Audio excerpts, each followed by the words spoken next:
आपका हमारे चैनल के वीडियो में स्वागत है। ये पिछले वीडियो कंटिन्यूशन है कॉन्स्टिट्यूशन सवाल का।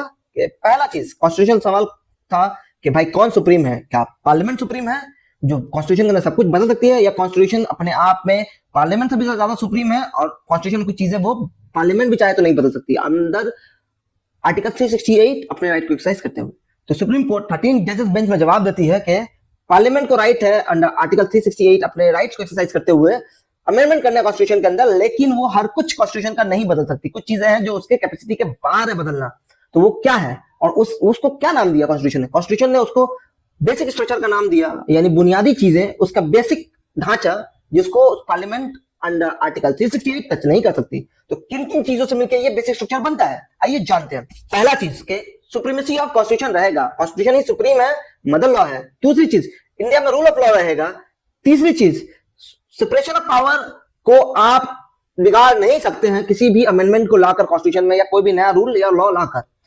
जुडिशियल रिव्यू का जो power under article 32 supreme court के पास है किसी भी लॉ को रिव्यू करने का, एक्सेप्ट टेस्ट करने का। 226 हाई कोर्ट के पास जुडिशियल रिव्यू का जो पावर है, रिट जुरिसडिक्शन है उसका, उसको भी टच नहीं किया जाएगा, उसके साथ भी छेड़छाड़ नहीं किया जा सकता। सुप्रीम कोर्ट ने फंडामेंटल राइट्स के साथ छेड़छाड़ करने को भी रोका है। डेमोक्रेसी और सेकुलरिज्म इसके बेसिक स्ट्रक्चर का हिस्सा है। तो सेकुलरिज्म जो बाद में इंसर्ट किया गया, और अभी भी लोग कहते हैं कि सेकुलरिज्म इंडिया का पार्ट नहीं हो सकता क्योंकि India is not a secular country.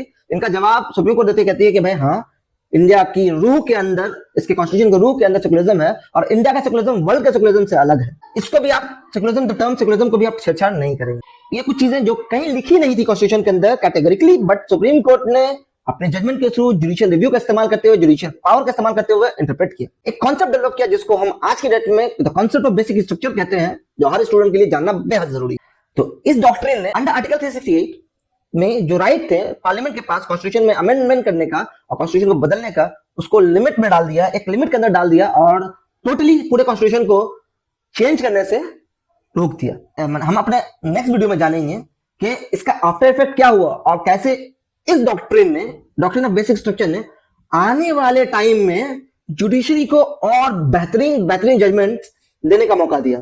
अगर आपको हमारा ये वीडियो पसंद आया हो तो इस वीडियो को लाइक करें, चैनल को सब्सक्राइब करें और अपने दोस्तों के साथ जरूर शेयर करें। Thank you.